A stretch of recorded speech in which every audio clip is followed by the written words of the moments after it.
Question number first देखिए, अ table is sold for ₹5,225 after allowing a discount of 5%, find its mark price. Question number first में अगर आप देखोगे तो आपको क्या दिया हुआ है, आपको दिया है टेबल इज सोल्ड, मतलब आपको एसपी दिया हुआ है, तो आप लिखोगे एसपी ऑफ अ टेबल।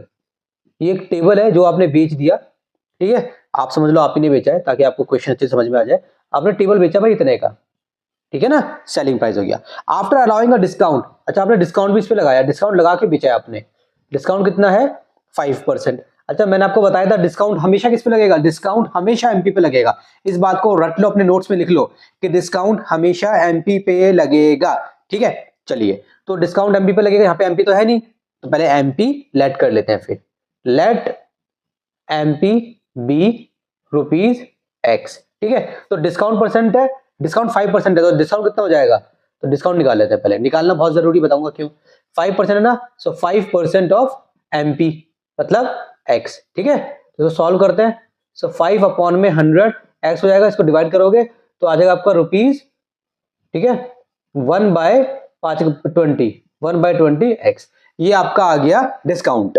अब मैंने आपको बताया था बच्चों, फॉर एग्जांपल डिस्काउंट का एक फॉर्मूला होता है, फॉर्मूला क्या होता है डिस्काउंट का, ये फॉर्मूला होता है discount equals to MP minus SP. ये फॉर्मूला आपको याद कर लेना है, इसी फॉर्मूले से बहुत सारे फॉर्मूले आपके बन जाएंगे। आपको एसपी निकालना है, ठीक है, तो यहीं से देखो एसपी का फॉर्मूला क्या हो गया, एसपी यहाँ लिया, डिस्काउंट हो जाएगा MP plus MP minus discount SP हो जाएगा, मतलब जो मार्केट प्राइस है उसमें से आपने जो मार्क प्राइस है, बेसिकली मार्केट प्राइस या मार्क प्राइस या एमआरपी जो भी है, उसमें से अगर आपने डिस्काउंट हटा दिया तो सेलिंग प्राइस बन जाता है, ठीक है। तो यहां से आप जब भी ये इन तीन चीज में से दो चीजें आपको दी जाएंगी, आप तीसरी चीज निकाल सकते हो, ठीक है। अब देखो हम क्या करेंगे, मुझे डिस्काउंट कितना है बच्चों, रुपीज इतना डिस्काउंट है यहाँ पे, मुझे निकालना क्या है यहाँ पे, बेसिकली मुझे एमपी निकालना चाहता हूँ मैं, एक काम करो सबको डालो, डिस्काउंट कितना है 1 अपॉन में 20x है रुपीज, ठीक है, ये आपका डिस्काउंट है, डिस्काउंट है ना ये, हाँ जी। एमपी कितना था, मैंने इसको एक्स माना था, एसपी कितना है दिया हुआ है रुपीज 5225। अब ये और ये एक जैसे है ना, इसको यहां लेकर आओ, ये माइनस का यहां आएगा तो प्लस का हो जाएगा, सो रुपीज 5225, ये रुपीज एक्स यही रहेगा बच्चों। इसको बॉर्डर पर कराओ, ये प्लस का तो माइनस का हो जाएगा, रुपीज 1 अपॉन में 20x, कुछ नहीं है तो इसके नीचे 1 डालो, ठीक है। इसका एलसीएम ले लेंगे, पहले यहाँ पे लिख लेते हैं, ये रुपीज 5225, इसका एलसीएम लोगे तो कितना आएगा, एलसीएम आएगा इसका 20, ठीक है, 20 एलसीएम आएगा, तो यहाँ पे कितना आ जाएगा, यहाँ पे आ जाएगा rupees x bracket minus rupees 1x बोलो या एक्स बोलो एक ही बात है, एक्स ब्रैकेट, ठीक है, 1x बोलो या एक्स बोलो एक ही बात है, कहीं पर ऐसे लिखा हुआ है ना ऐसे, इसका मतलब होता है x/20। 1 को हम दिखाते नहीं है बेसिकली, वो दिखा भी तो आपकी मर्जी, मगर उसकी कोई वैल्यू नहीं होती वहां पे, ठीक है। कब, जब वो मल्टीप्लीकेशन में होता है एक्स के साथ या किसी वेरिएबल के साथ। अब देखो 1 का टेबल पढ़ोगे 20 आ जाए, 20 बार पढ़ना पड़ेगा भाई, ठीक है, 20 का पढ़ोगे 20 आ जाए, 1 बार पढ़ना पड़ेगा। तो ये कितना हो गया बच्चों, ये आपका हो गया रुपीज 5225 इक्वल्स टू, ये हो गया आपका rupees 20x minus rupees x, और नीचे कितना है आपका 20 को यहां भेज देंगे, ठीक है।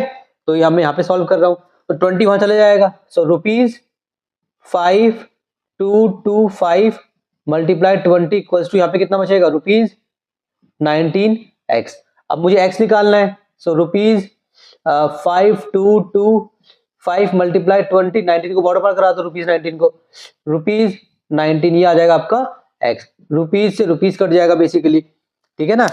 तो आपका ये बेसिकली कितना आ जाएगा 525 है, इसको हम कैलकुलेट करेंगे तो ये हमारा आएगा बच्चों, लेट्स सी, डिवाइड होता है 5225 डिवाइडेड बाय 19, तो 275 होता है, ठीक है। इसको डिवाइड करोगे ना ऐसे तो आएगा आपका ये 275 मल्टीप्लाई 20, ठीक है, इक्वल्स टू x हो जाएगा। समझ में आया आपको, ये इसको मल्टीप्लाई कर देंगे किससे, 20 से, तो ये आ जाएगा आपका 5500, आपको निकालना क्या था, मार्क प्राइस निकालना था, ये आपका x हो गया। सो आपका हो जाएगा एमपी इक्वल्स टू रुपीज 5500, ठीक है, ऐसे हो जाएगा रुपीज। देखो मेरा एमपी मेरा क्या था, रुपीज एक्स था, सो रुपीज और एक्स का मैंने क्या डाल दिया, मैंने ये डाल दिया, तो ये मेरा आंसर हो गया बच्चों। इस तरीके से आप आंसर निकाल दोगे। आपको यहाँ पे कॉन्सेप्ट क्या सीखने को मिला, आपको ये सीखने को मिला कि डिस्काउंट हमेशा लगेगा एमपी पर।